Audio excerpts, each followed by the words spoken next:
안녕하세요. 남편과 사별한 후 혼자서 살고 있는 50대 여성입니다. 남편을 잃고 인생이 끝난 줄 알았는데 로또에 당첨된 것처럼 인생이 180도 바뀌어버리고 말았습니다. 제가 이런 호화스러운 삶을 살게 될 줄은 꿈에도 몰랐는데요. 어릴 때부터 항상 부족하게 자라서 돈과 먹을 것이 풍족해지니 적응하기 어렵네요. 로또에 당첨된 것도 아닌데 갑자기 부자가 되어버렸다니. 여러분들이 듣기에는 의아스러우실 겁니다. 우선 제가 얼마나 어렵고 힘들게 자랐는지 들어보시길 바랍니다. 저는 막노동하는 아버지와 엄마는 시장에서 떡집을 하는 집안에서 자랐습니다. 두 분 다 아침 일찍 나가서 일을 하셔서 어릴 때부터 자립심 넘치게 컸어요. 제가 알아서 밥을 차려 먹고 집안일을 하다 보니까 어느 정도 컸을 때에는 엄마보다 집안일을 잘했습니다. 중학생이 되자 아버지와 엄마를 위해 아침밥을 차려드릴 정도로 집안일 도사가 되어버렸죠. 그 무렵 옆집으로 이사오게 된 남편을 만나게 되었습니다. 짐을 나르는 소리가 들리고 시끌벅적해져서 슬쩍 나가보니 제 또래가 서 있더군요. 동네에 제 나이 또래가 없어서 친해지고 싶었습니다. 게다가 어찌나 짐도 척척 나르고 야무진지 저보다 한두 사람 많아 보였습니다. 친해지고 싶은 마음에 제가 엄마가 만든 떡을 몰래 가져와서 나누어 주었습니다. 남편이 저보고 굵직한 목소리로 고맙다고 하는데 설레더라고요.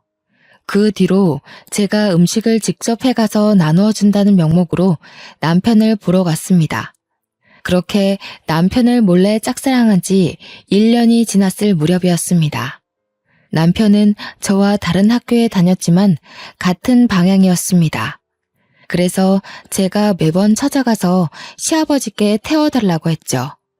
처음에는 남편이 저를 귀찮아했지만 저는 끈질기게 남편을 쫓아다녔습니다. 그랬더니 시아버지께서 둘이 결혼을 하라는 농담을 하시더군요.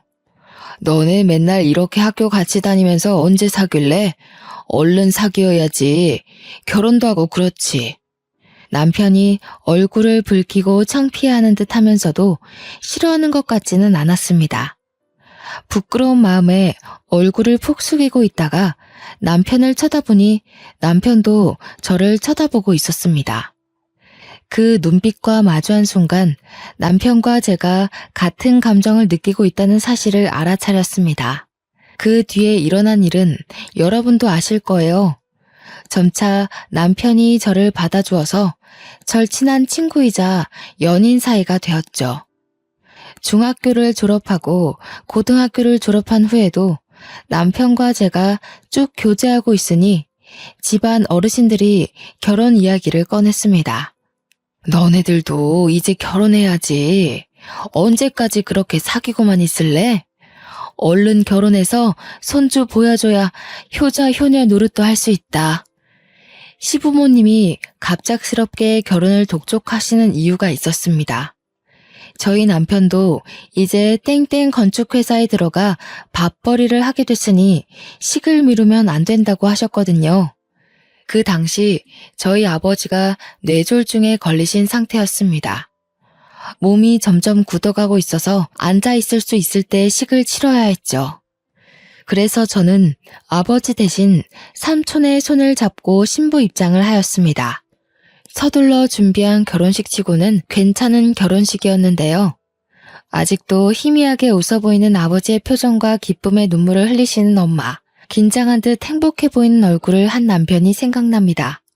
저라면 이렇게 급하게 결혼식 올리기 힘들었을 텐데 아무래도 남편을 잘 만난 것 같았습니다. 또 언제 돌아가실지 모르는 아버지를 위해 남편이 얼른 애를 가지자고 말해주었습니다. 정말 고마운 사람이었죠. 남편이 힘써준 덕분에 첫째 아이를 빨리 가질 수 있었습니다. 다행히 저희 아버지가 만석이는 보고 떠나셨는데요. 민석이의 자그마한 손을 잡고 울먹거리시는 모습이 아직도 눈앞에서 아른거립니다. 아버지 장례식을 치르고 자꾸만 마지막 그 모습이 생각나서 눈물이 멈추질 않더군요. 그날 이후로 몸에 수분이 마를 정도로 울 일은 없을 거라고 생각했습니다. 하지만 5년 뒤 엄마가 낙상사고로 돌아가셨습니다. 화장실에서 미끄러져서 허망하게 가버리신 거죠. 그때 저는 정말 불효자라고 생각했습니다. 엄마를 혼자 지내게 해서 이런 일이 생긴 것 같았거든요. 제 앞에 저승사자가 어슬렁거리며 제가 소중하게 생각하는 사람들을 다 앗아가는 기분이었습니다. 밤마다 꿈에서 아버지가 나타나고 엄마가 나타나셔서 슬피 우셨습니다. 하지만 제게는 소중한 아들과 다정한 남편이 옆에 있었기에 힘을 내서 현실을 잊으려 노력했습니다. 그렇게 이들이 고등학교를 졸업하고 대학교를 입학할 시기였는데요. 저희 가족에게 또 커다란 시련이 찾아오고 말았습니다. 점점 제 머릿속에서 잊혀져 가던 엄마가 다시 제 꿈속에 나타나 슬피 울더라고요. 너무 슬퍼서 꿈속인데도 눈물을 뚝뚝 떨어뜨릴 정도였어요. 잠에서 깨어났더니 눈물로 베개가 흠쩍 젖어 있었고 마치 우울증에 걸린 사람처럼 온몸에 힘이 빠져서 정신을 차릴 수가 없었죠. 비몽사몽 일어나서 화장실을 가려던 순간 전화벨이 무섭게 울렸습니다. 직감적으로 두려움이 느껴졌습니다. 이 전화를 받는 순간 무슨 일이 일어나겠구나 싶어서 손을 떨면서 전화를 받았습니다. 저희 집에 전화를 건 이는 남편의 건축회사였습니다. 여보세요? 저 땡땡 건축회사 소장입니다. 지경 반장님 사모님 되시죠? 저 반장님이 많이 다치셔서 얼른 와보셔야 할 것 같습니다. 여기 땡땡 병원인데 반장님 긴급 수술 중입니다. 그 말을 들은 순간 제가 뭘 맨발 바닥으로 나간지도 모르고 뛰쳐나갔습니다. 부모님도 잃게 된 상황에서 제정신이 아니었던 거죠.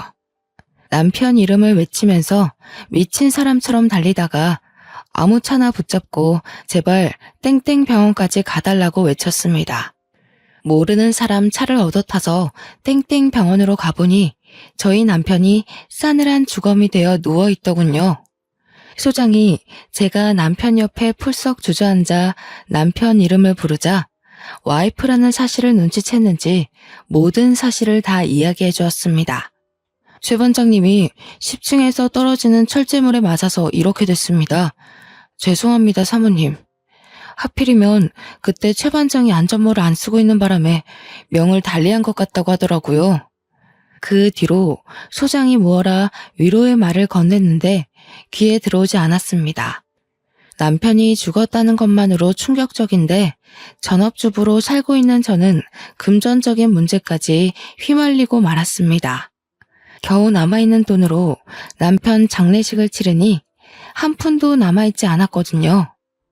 당장에 아들 대학 등록금도 될 수 없었고 다달이 나가는 집세도 당연히 낼 수 없었습니다. 이제 제가 직접 돈을 벌어야 했지만 막상 사회에 뛰어들자니 정신적으로 참 힘들었습니다. 어릴 때는 쭉 집안일만 하다가 성인이 되자마자 남편과 결혼했으니까요. 그러고 아들이 성인이 될 때까지 단 한 번도 돈 벌어오는 일을 한 적이 없었습니다. 하지만 곧 대학교를 입학하는 아들을 위해서 어떻게든 먹고 살려고 발버둥 쳐야 했죠. 그래서 결국 친구들이랑 형제들에게 전화에 돈을 빌리는 지경까지 찾아왔어요. 한 푼이라도 빌려줄 줄 알았던 친구들이랑 형제들이 모두 다 저를 피하거나 돈이 없다고 말하더군요. 월세 낼 돈이 없어서 이러다 집에서 쫓겨난다고 해도 소용이 없었습니다. 제가 무릎 꿇다시피 빌어도 어쩔 수 없다는 반응이었는데요. 결국 제일 손을 뻗기 싫었던 시댁을 찾아가 시어머니를 뵀습니다. 자존심을 다 버리고 찾아간 것인데 시어머니는 참으로 모질게 구셨습니다. 내가 미쳤니? 너 같은 것한테 돈을 빌려주게? 너도 제정신이 아니구나. 우리 아들 장례식장에서 그런 소리를 듣고도 나한테 돈을 빌리러 와? 사실 남편 장례식장에서 난리가 난 적이 있었습니다. 시어머니가 저를 보자마자 뺨을 때리면서 남편 죽인 년이라고 욕을 하셨거든요. 저는 귀한 아들이 갑자기 세상을 떴으니 이성을 잃으셔서 그런 줄 알았습니다.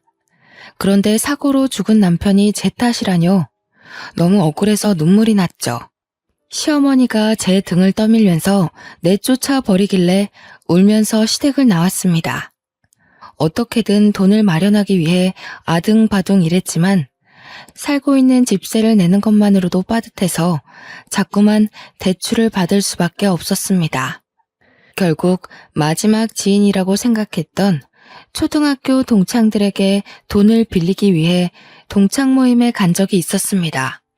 최대한 잘 차려입고 동창들에게 돈을 빌려줄 수 있냐고 물어보려고 했죠. 그런데 제가 길을 헤매다 늦게 도착하였습니다. 서둘러 가게 문을 열고 들어갔는데 동창들이 제 이야기를 하고 있었습니다. 명화 걔 남편이 죽어버렸잖아. 건축일 하다가 떨어지는 철제물 같은 거에 맞아버렸대. 그래서 걔 돈 빌리고 다닌다던데.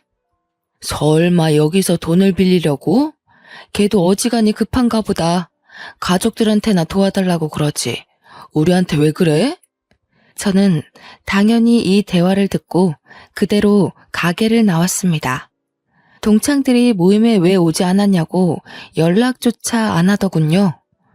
사람들이 제게 하는 행동들을 보고 인생을 잘못 살았다는 생각이 들었습니다. 원래는 활발하고 누굴 만나서 이야기하는 걸 좋아하는 성격이었지만 그 일을 겪은 후로 180도 바뀌어버리고 말았습니다. 사람들이 아무리 잘해줘도 경계하고 믿지 않게 되었죠. 돈에 허덕이는 저를 보고 아들은 대학도 포기해버렸습니다. 저는 꼭 대학교를 다니게 해주고 싶어서 아등바등 빌리려 했었지만 아들은 스스로 공부에 뜻이 없다며 집안 상황이 좋지 않으니 대학교를 가지 않는 게 맞다고 저를 설득했습니다. 성인이 된 아들은 오토바이를 싼값에 구해서 배달 아르바이트를 하며 돈을 벌기 시작했습니다. 혼자 버는 것보다 둘이서 벌기 시작하니 경제적으로 숨통이 탁 트이기 시작했어요. 하지만 1개월도 안 돼서 새벽에 배달을 하던 아들이 음주운전 차량에 치여 한순간에 저 세상으로 떠나고 말았습니다. 경찰에 연락을 받았을 땐 아무 생각이 들지 않았습니다. 그저 저에게 가족이란 연을 전부 끊어내려는 신을 원망할 수밖에 없었습니다. 불쌍한 엄마 생각해서 가고 싶었던 대학도 포기하던 착한 아들이 세상을 떠나자 더 이상 저에게 세상 살아갈 힘이 남아있지 않았습니다. 나쁜 생각도 안 해본 건 아니지만 만약 내가 허망하게 세상을 떠나면 하늘에서 우리 아들 볼 면목이 없을까봐 그런 생각까지 도달하자 조금은 힘을 낼 수 있었습니다. 가족 없이 혼자 살기에 컸던 아파트에서 나왔습니다. 그리고 아파트 보증금으로 단칸방에서 살다가 고시원 생활까지 하게 되었습니다. 그 뒤부터는 숙박이 가능한 공장에 들어가 죽은 듯이 일만 했는데요. 겨우 돈을 모아서 길거리에서 포장마차를 차렸습니다. 거기서 모은 돈으로 술집을 차리게 되었죠. 술집을 오랫동안 하면서 주변 상인들과 많이 친해졌지만 정을 많이 주지 않았습니다. 여기서도 제가 아무리 잘해줘도 내가 힘들 때 도와줄 사람은 없을 것 같았거든요. 그러다 폐지를 줍는 할머니를 만나게 되었습니다. 장사를 하다가 쓰레기를 내놓으려고 가게 밖을 나가보니 웬 할머니가 쓰레기 더미를 뒤지고 있더군요. 그 모습을 보니 돌아가신 어머니가 생각났습니다. 동시에 꼭 저 같다는 생각이 들었죠. 제가 독하게 마음먹고 일하지 않았더라면 노년에 저러고 있었을 것 같았습니다. 그때 갑자기 할머니가 제게 다가와 구걸을 하기 시작했습니다. 불쌍한 마음에 제가 가게 안에 있던 폐지를 가져와 드리는 순간 흠칫 놀라고 말았습니다. 멀리서 봤을 때는 몰랐는데 한쪽 손이 없으시더라고요. 할머니가 놀란 저를 보고 꾸벅 인사를 하고 가는데 할머니를 도와드리고 싶은 마음이 들었죠. 그래서 할머니가 올 때까지 폐지를 모아서 드렸습니다. 할머니를 도와드린 지 2주일 정도 지났을까요? 어디서 또 봤는지 몰라도 저희 가게에 늘 들리는 상인이 와서는 오지랖을 부리더군요. 그 할머니 도와주면 안 돼. 나도 저번에 불쌍해서 도와줬다가 어이없는 일이 있었다니까. 내가 폐지 모아서 주니까 멀쩡한 상자도 달라는 거 있지? 어느 날은 밥도 달라고 하고 아주 거지가 따로 없어. 상인이 제 가게를 나서면서까지 할머니를 도와주지 말라고 했습니다. 분명 제 것까지 탐내면서 다 빼앗아 갈 거라고 하더라고요. 하지만 그게 어디 쉽나요? 도와주기 시작한 걸 멈추기 어려워져서 할머니가 밥 달라고 하면 밥 주고 멀쩡한 상자도 달라고 하면 주려고 했습니다. 며칠 뒤에 할머니가 나타나서는 폐지를 가져가시면서 이렇게 말씀하셨는데요. 오늘 폐지가 왜 이렇게 적어? 안 버리고 모아둔 거 맞아? 다른 노인네 준 거 아니지? 상자 없으면 이거라도 줘. 어차피 손님들 주려면 이 상자 뜯어야 되잖아. 정리한 김에 이 상자도 지금 주면 좋겠네. 할머니께서 맥주 상자를 가리키더니 멋대로 상자를 개봉하였습니다. 냉장고에 둘 곳이 없어서 한쪽 구석에 쌓아둔 것인데 멋대로 열어버리더라고요. 그 순간 옆 가게 사장이 해준 말이 생각나서 아차 싶었습니다. 그 사장 말대로 내쫓을까 하는 생각이 들었지만 서둘러 할머니를 말렸죠. 그랬더니 할머니께서 버럭 소리를 지르셨습니다. 왜? 처음에는 잘만 도와주더만 이런 건 안 돼? 내가 무식해 보여도 몰라. 부모 없이 자랐고 남편 없이 생활해서 그런 거 모른다고. 남편을 잃은 아픔 때문일까요? 부모 없이 자란 것보다 남편 없이 자랐다는 말이 귀에 들어왔습니다. 그런데 할머니가 제게 남편이랑 사별했다는 말을 하더군요. 그래, 몇십 년 동안 남편 죽인 년이라고 들었더니 제정신 아니다. 미친 노인네 처음 보냐? 얼른 다른 상자도 열어서 놔줘. 저는 할머니가 일부러 이러는 거라고 생각했습니다. 제가 화를 낼 때까지 무엇이든 해보는 느낌이 들었거든요. 그 생각이 드니 희한하게 화가 나지 않았습니다. 오히려 더 차분하게 여기까지만 드릴 수 있다고 상자 하나를 더 열고 가지런하게 정리해서 드렸죠. 그 뒤로 할머니의 행보는 더욱더 심해졌습니다. 어느 날은 손님들이 많은 시간대에 찾아와 아무 테이블이나 앉아버리는 거 있죠. 뒤에 손님이 기다리고 있어서 서둘러 할머니에게 다가가니 오히려 제게 호통을 치셨습니다. 설마 내쫓으려는 게야? 나도 손님이야.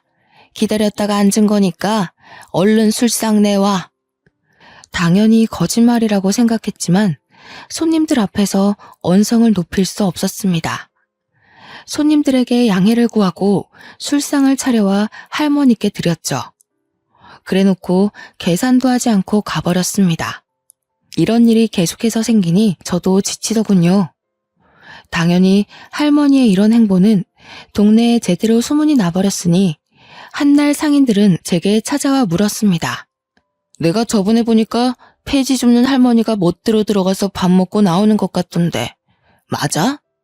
나도 불쌍해서 도와줬더니 밥 달라고 하고 돈 달라고 하고 나중에는 가게도 달라고 할 것 같더라고. 당한 사람이 한둘이 아니야.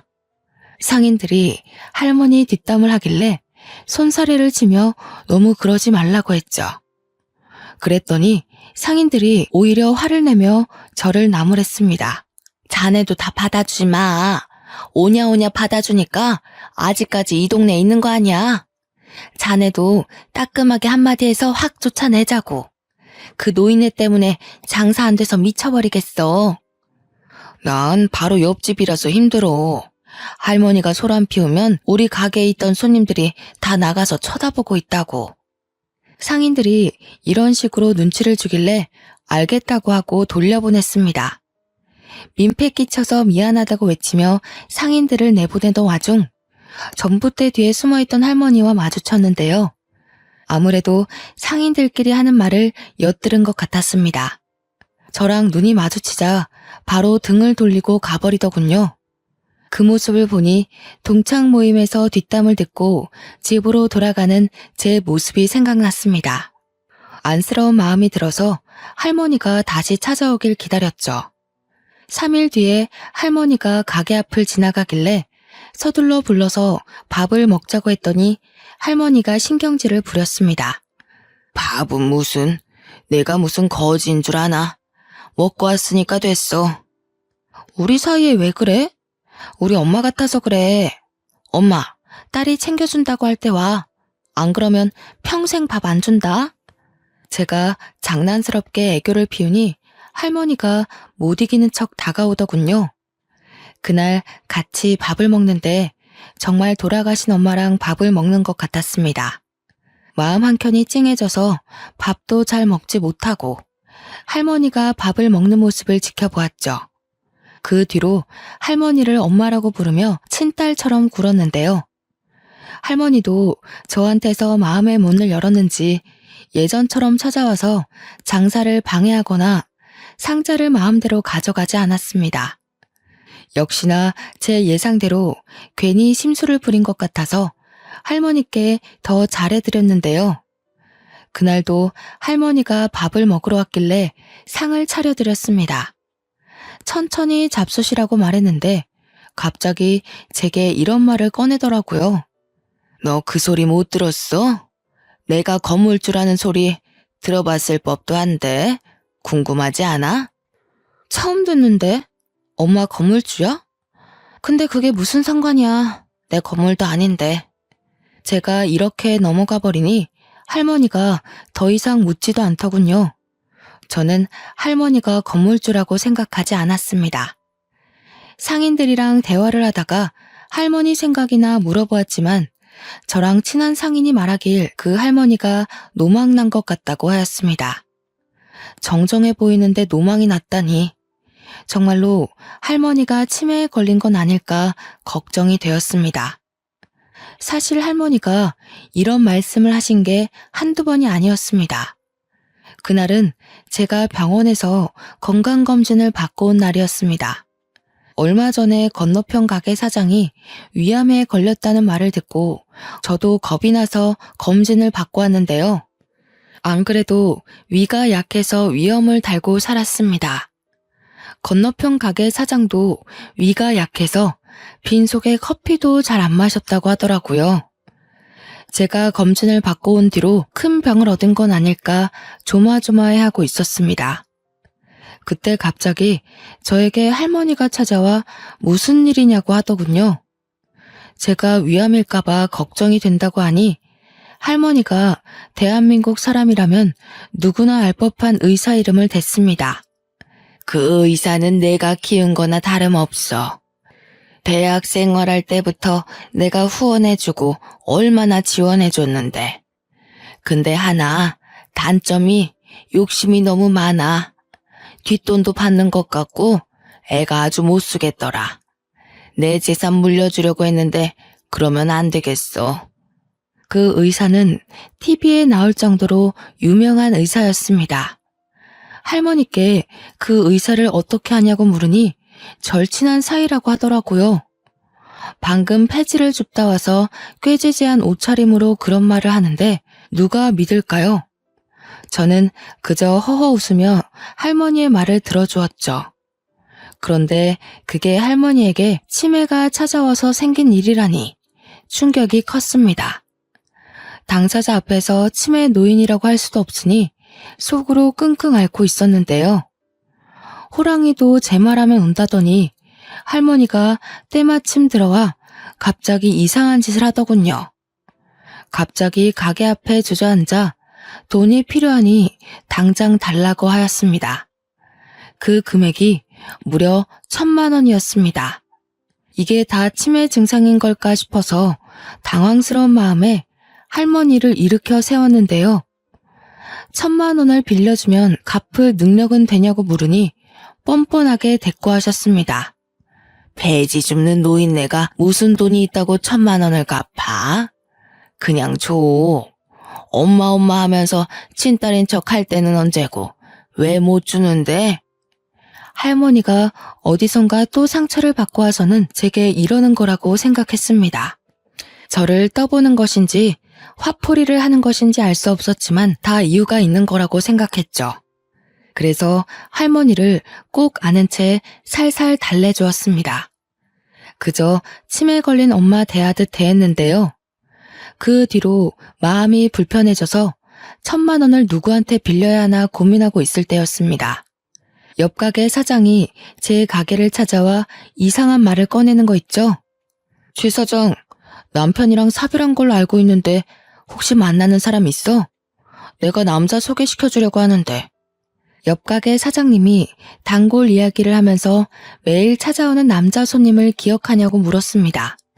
제 가게에 와서 술을 한잔하더니 옆 가게 단골이라고 말해준 적이 있었거든요. 그냥 제 가게에 오고 싶어서 온 것이 아니라 저를 보러 온 것이었나 봅니다. 그러면서 밥 한 끼만 하라며 계속 부추기는 겁니다. 저는 남자 만날 시간이 없다고 서둘러 사장님을 내보냈습니다. 얼른 장사를 시작하면서 바쁜 척 연기를 했는데 글쎄 사장님이 남자를 떡하니 데려오는 거 있죠. 사장님이 데려온 남자를 보니 훤칠하게 생기고 어깨도 떡 벌어져 있는 게 생각보다 멀쩡해 보였습니다. 이런 사람이 뭐가 아쉬워서 저를 소개해달라고 하는지 모르겠더군요. 손님으로 온 것이라서 쫓아내지도 못하고 일단 가게 안으로 들어오라고 했습니다. 술상을 차려주고 카운터에 앉아있는데 옆 가게 사장님이 제게 이리 오라고 손짓하였습니다. 최 사장, 이리 와서 한잔해.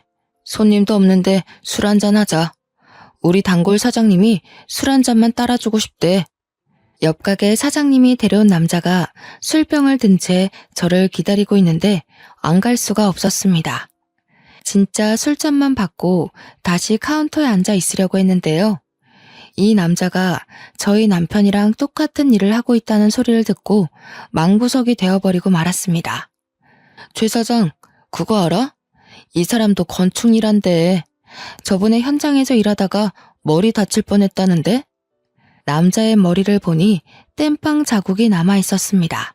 남편이 살아있다면 이런 상처 자국을 계속해서 보고 있었겠구나 생각하고 있는데 갑자기 그 남자가 이렇게 말하더군요. 이렇게 목숨 걸고 일했는데 마누라가 도망가 버렸어요. 다른 놈이랑 시시덕거리길래 이혼해버렸습니다. 최 사장님 남편 대신 제가 죽었어야 했는데 뭐하러 살아서 마누라 바람피는 것까지 보고 그랬는지. 남자가 머리를 푹 숙인 채 눈물을 흘리는데 남편 생각이 많이 났습니다.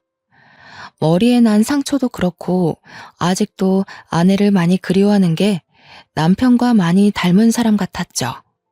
옆 가게 사장님 말대로 손님도 없고 한가하니 술잔을 기울이면서 그 남성분이랑 많이 친해졌습니다. 이름은 김정식이고 이혼한 지 4년이 넘었다고 하더군요. 그 뒤로 자주 찾아와 술을 먹었고 정식 씨가 고백을 해서 진지하게 만나보기 시작했습니다. 저는 남편과 사별했고 정식 씨도 이혼을 한 상태라서 둘 사이에 결혼 이야기가 생각보다 빨리 나왔습니다. 6개월 정도 교제한 끝에 시댁에 인사드리러 갔는데요. 시어머니는 저를 보자마자 팔짱을 낀 채 의자에 앉아만 계셨습니다. 제가 공손하게 인사드려도 묵묵부답이었죠. 한참 동안 침묵을 지키시더니 갑작스럽게 혼수 이야기를 꺼내셨습니다. 내가 준비한 아파트만 해도 13억짜리인데 겨우 3천만 원을 혼수를 해온다고? 그 돈을 누구 코에 붙이게? 시어머니가 버럭 소리를 지르니까 예비 신랑이 말리더군요. 엄마, 왜 그래? 두 번째 결혼인데 이렇게까지 할 필요 있어? 나도 이젠 아이도 있고 소소하게 살아보자고. 소소하게 살긴 뭘 소소하게 살아? 그런 건 젊었을 때나 하는 짓이야. 지금 소소하게 살면 얼마나 볼품없는데. 내가 아파트 안 주면 둘이서 어디서 살게? 네가 이혼하고 큰 집 필요 없다고 살던 곳 팔아버리더니 이제는 그 투룸짜리 집에서 쪼잔하게 살 거냐? 투룸이 뭐 어때서 그래. 그리고 나도 모아둔 돈 있어. 우리 알아서 살 테니까 제발 엄마 그러지 좀 마. 그래서 네가 지금 투룸에서 살겠다고? 와이프 바람피게 방치해두더니 이제는 아예 애미 욕먹이게 하려고 작정했구나. 결혼할 여자가 1억 가져온다고 할 때까지 합가시킬 생각 없다. 시어머니가 금방이라도 뒷목을 잡을 것처럼 소리를 지르길래 그만하라고 예비 신랑이 팔을 붙잡았습니다. 어떻게든 혼수를 준비하겠다고 하고 시댁을 나와버렸죠. 대출이라도 할까 고민했지만 이 늦은 나이에 결혼하면서 예전처럼 가난함을 느끼고 싶지 않았습니다. 그래서 제가 모아둔 3천만 원을 들고 시댁을 찾아갔습니다. 연락을 하고 갔어야 했는데 시어머니가 무서워서 일단 무작정 초인종을 눌러보려고 했는데요. 현관문이 열려 있어서 빼꼼 내다보니 시어머니가 소리를 지르고 있었습니다. 그곳에 예비 신랑도 있는 것 같았죠. 도대체 왜 이러는 거야? 내가 첫 번째 결혼할 때는 아니랬잖아. 내가 좋아하는 여자라면 얼른 결혼하라고 할 때는 언제고 두 번째는 왜 이러는 건데? 그때랑 지금이랑 똑같니? 내가 결혼 막 시키는 바람에 일이 이렇게 된 거 아니야. 딱 보니까 네가 여자 볼 줄 모른다. 그것도 얌전해 보여서 요조 숙녀처럼 잘 지내겠다 싶었는데 다른 남자랑 바람핀 거 아니야? 네가 목숨 걸고 일하다 다쳤는데 그것이 병문안이라도 와봤어? 다른 놈이랑 뒹구느라 네가 죽든 말든 신경도 안 썼잖아. 그 말이 왜 지금 나오는 건데? 그래서 이혼했잖아. 이혼한 거니까 된 거 아니야? 그 여자도 남편 죽어서 사별한 거라며? 그 여자 남편도 너랑 똑같은 일 했다는데 어떻게 결혼시켜? 그리고 얼마나 기가 세면 지 남편이랑 아들까지 모조리 세상을 떠난다니? 그런 것 하고 어떻게 너를 결혼시켜? 내가 점도 보고 왔는데 점쟁이가 그것이 내 아들 죽일 게 뻔하대. 그 여자 가족이 되면 전부 죽는 팔자라고 하더라. 1억 해오라는 것도 헤어지게 하려고 일부러 그런 것이니까 당장 헤어져라. 1억 구해오면 1억 더 해오라고 할 테니까. 거짓말하지 마. 점쟁이 때문이 아니라 아버지 빚 때문에 이러는 거잖아.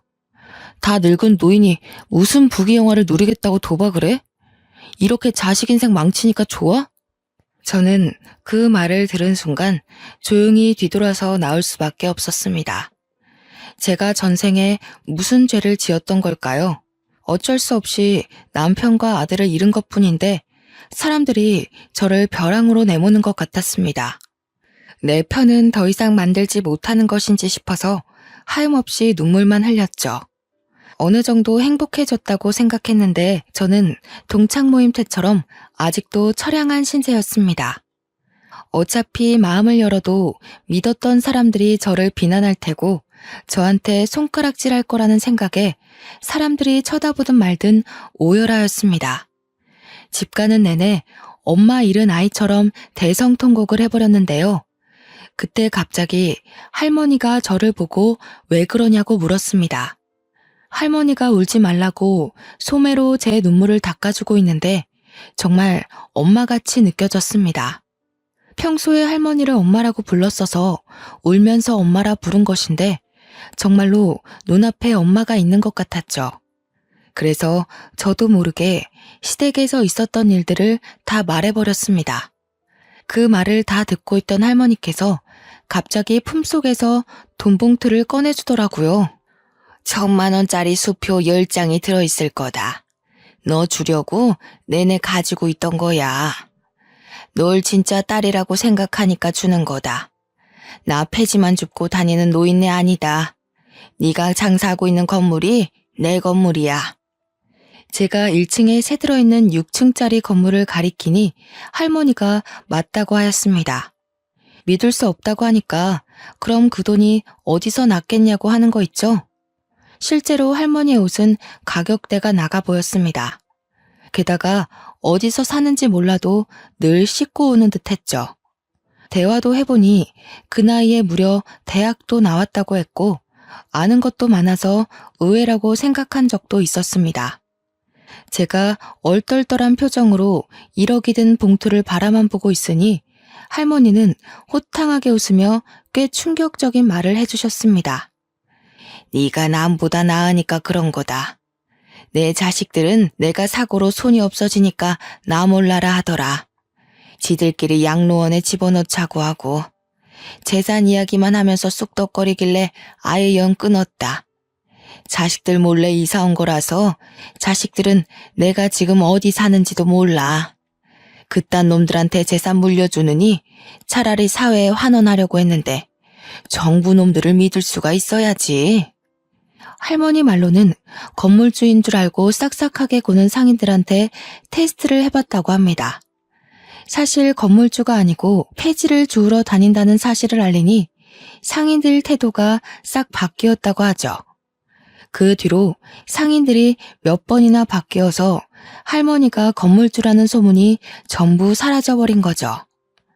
대신 할머니가 무전 취식하면서 폐지 주우러 다니는 노인이라는 소문이 자리한 것인데요.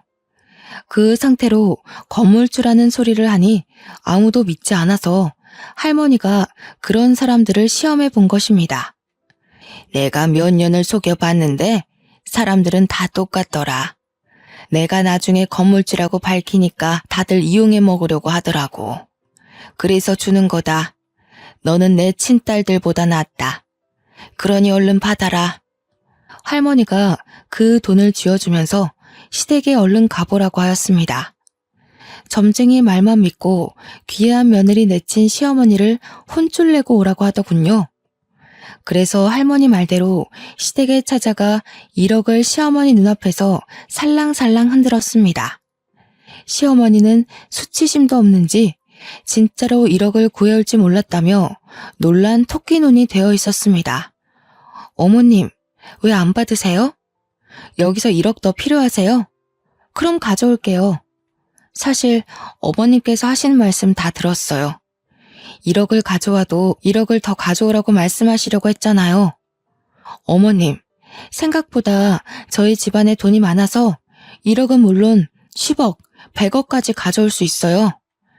아니, 부모님이 대체 뭐 하시길래? 설마 친척들한테 부탁한 거니? 그건 어머님이 아실 거 없고요. 100억은 넘게 가져올 수 있지만 이제 제가 어머님 집안으로 들어갈 생각이 없어졌어요. 제가 이렇게 말하니 시어머니 입이 점점 벌어지더군요. 자리에서 일어나 가버리려고 하니까 제게 매달려 소리치기 시작했습니다. 잠깐만.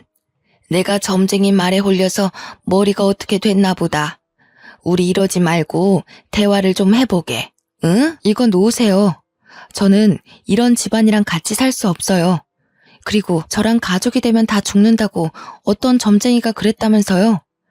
그런데 눈앞에 1억이 있으니까 가족의 연을 맺고 싶어졌나요? 이제 보니 어머니 참 간사하네요. 얘야, 내가 미안하다. 나는 네가 이런 사람인 줄 모르고 점쟁이 말만 듣고 무작정 반대했던 거야. 네가 이렇게 능력이 있었으면 전보로 가지도 않고 바로 결혼시켰다.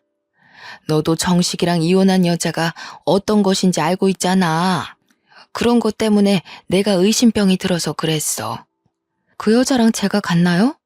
엄연히 다른 사람인데 그 사람이랑 저를 비교하면 안 되죠. 돈이랑 결혼시키는 것도 아니고 지금 뭐 하는 짓인가요?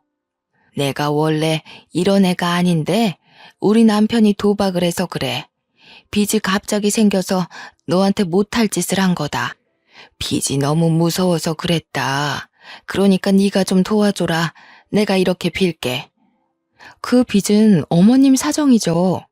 제가 왜 남의 집 빚 문제를 저한테 이야기하시죠? 저 정식 씨랑 이제 끝낼 거예요. 제가 어머님을 획 밀치고 밖으로 나와버렸습니다.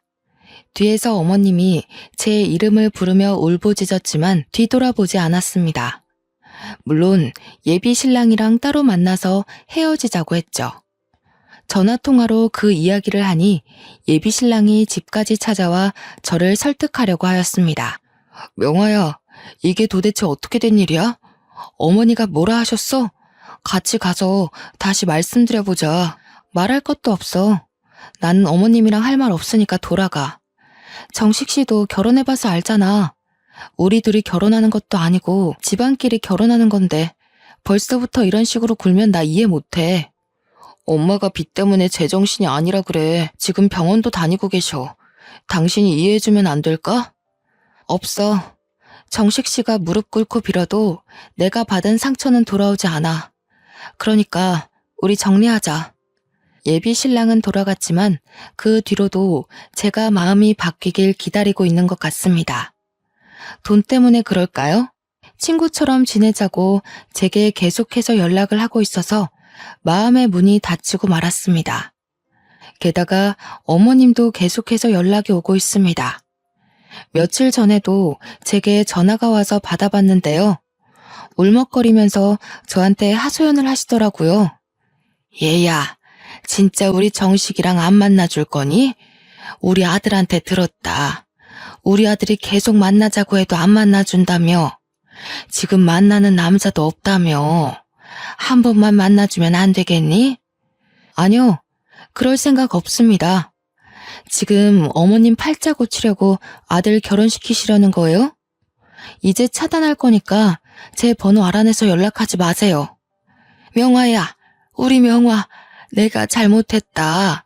제발 빚 좀 갚아다오. 시어머니가 애타게 제 이름을 불렀지만 전화를 뚝 끊어버리고 말았습니다. 한참을 망설이다 시어머니의 번호를 차단하긴 했는데요. 참 나쁜 사람이었지만 매정하게 구니 제 마음이 불편하더군요. 그럴수록 할머니와 지내는 시간을 늘리고 있습니다. 요즘 연애 생각도 없어서 바쁘게 장사일을 하면서 할머니와의 추억을 쌓고 있죠. 할머니랑 진짜 엄마처럼 가끔 여행도 가고 드라이브도 하고 있습니다. 서로 생일도 챙겨주고 할머니가 저희 남편과 아들의 기일날 납골당에도 함께 가주었습니다. 피 하나 안 섞인 남이랑 가족같이 지내게 될 줄은 몰랐네요. 제가 할머니를 엄마 엄마 하며 잘 챙겨드리니 재산을 저에게 다 물려주시겠다고 합니다. 저는 안 그래도 된다고 해도 기어코 그렇게 하겠다고 유서까지 미리 적어 놓으셨는데요. 그 유서를 보고 있으니 인생이란 정말 새옹지마 같다는 생각이 들었습니다. 아버지가 막노동 일을 하시고 엄마가 떡을 파는 집안에서 태어나 정말 가난하게 살았는데 부모와 남편 그리고 아들까지 차례로 잃는 슬픔을 견뎌내야 했습니다. 이제 누구한테 기대야 하나 싶었는데 재혼할 남편이 아닌 피 한 방울 안 섞인 남의 도움으로 어려움을 이겨내게 됐네요. 피는 물보다 진하다는 말이 있습니다. 저도 그 말을 믿고 지내왔는데 피를 나눈 가족끼리만 정이 깊은 것이 아니라는 생각이 들어서 이렇게 제 사연을 보내봅니다. 여러분들이 들어도 정말 신기하지 않나요? 어떻게 생판 모르는 남이 제 인생을 이렇게 바꿔주고 도와줄 수 있는 걸까요? 여러분들도 힘이 들 때마다 제 사연 들으면서 나도 언젠가 좋아지겠지 싶은 마음이 드셨으면 좋겠습니다. 여러분들에게도 저처럼 은인이 찾아와 인생길이 환히 열렸으면 좋겠습니다. 저도 누군가에게 은인이 돼서 아프고 힘든 사람들을 도와주며 살도록 하겠습니다. 감사합니다.